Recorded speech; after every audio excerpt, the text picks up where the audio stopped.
About 10 years ago, futurologist Dr. Ian Pearson predicted women would ditch men for robots to satisfy their sexual needs. He even suggested that forms of robot sex could spring up in wealthy households by 2025. So, welcome to the future? If you're new here, welcome to Femme, Factum, a place where I talk about whatever I want, whenever I want. In my last series, The Idealization of Romance, I talked about AI lovers in the second episode, mostly in theory. To my surprise, not even a year later, here we are with Kim Kardashian of the Kar-Jenner clan cozying up to a Tesla bot in lingerie. You can't make this shit up. Anyways, while gathering sources for today's essay, I stumbled across the term Robophilia. And well, I'm not sure how I feel about that. What's Robophilia, you ask? Robophilia, also known as technosexuality or robosexuality, is a sexual attraction to humanoid robots. The topic of robots and sexuality isn't exactly new, but it's gaining mainstream attention. Pearson predicts that by 2025, women might turn to robots for sexual fulfillment or even form romantic attachments to them. He bases this on the growing acceptance of sex toys, dolls, and AI companions. As wild as it sounds, some experts believe that the rapid growth of the AI industry, combined with a dissatisfied dating market, could make this prediction a reality. I mean, let's be honest, haven't we seen how desperate Bumble has been to get its women users back on the app? Like, are we really this desperate? Is Pearson's prediction just a wild theory, or is something deeper going on here?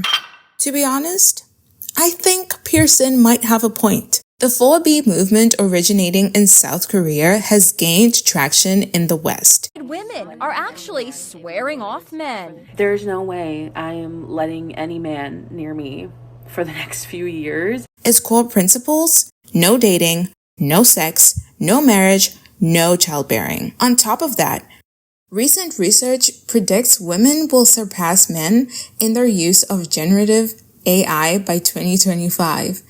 This includes AI chatbots, virtual assistants, and maybe even robots for companionship, pleasure, or otherwise. But there's a catch.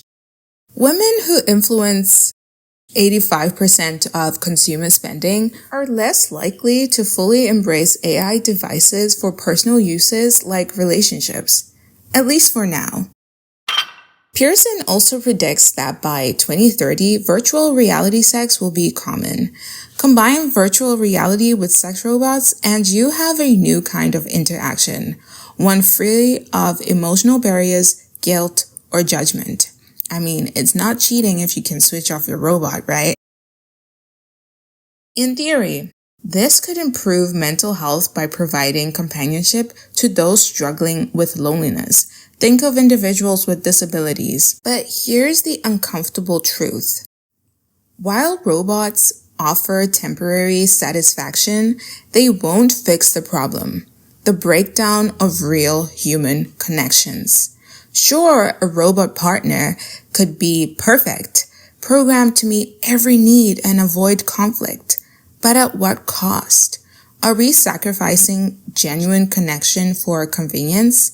Could Robophilia become an emotional crutch rather than a legitimate form of love? I do dive deeper into this in my previous video. I mean, really think about it. What happens when the robot rejects its lover, aka owner? Before we dive into the AI love era, let's ask, are we really ready? Should we even pursue it? Let's face it, humans love to mess around and find out. But sex robots raise serious ethical concerns: consent, power dynamics, and potential for abuse.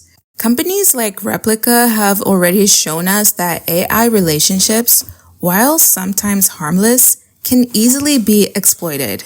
turning human connection into a business opportunity. Let's not forget the human element either. We've seen the discomfort of individuals like Cyrus North, a French YouTuber, who experienced rejection from an AI love doll that he bought. That would make me feel good. You can be direct with me. I wanna have with you. I beg your pardon. I can't believe you just said that. And honestly, who can blame the robot for being uncomfortable? I'd be uncomfortable too if I was unboxed to have sex with a stranger. Quite the paradox, right? Do we own our robot lovers, or are they our partners, our equals? What happens when they disobey? Moving on. What does this mean for real relationships? Many see sex robots as a threat to traditional relationships. Others think they could complement them, adding intimacy or healing. But if people are turning to robots for satisfaction, what does that mean for real relationships? The loneliness epidemic is at an all-time high. Will robots make it worse? Or are we ignoring the deeper issue? If our basic human needs for emotional support and connection aren't being met, robots might just be filling the void. Is 2025 the year of AI lovers? Will 2025 mark the beginning of AI lovers as a part of our love lives? It's hard to say, but one thing is clear. Robots and AI will play an increasingly significant role in how we experience intimacy. Whether this is a positive or a negative development depends on how we engage with technology and also your personal views. So, will we fall for robots? Only time will tell. If you enjoyed this discussion, subscribe to Femme Factum for more deep dives into media, culture, and the future.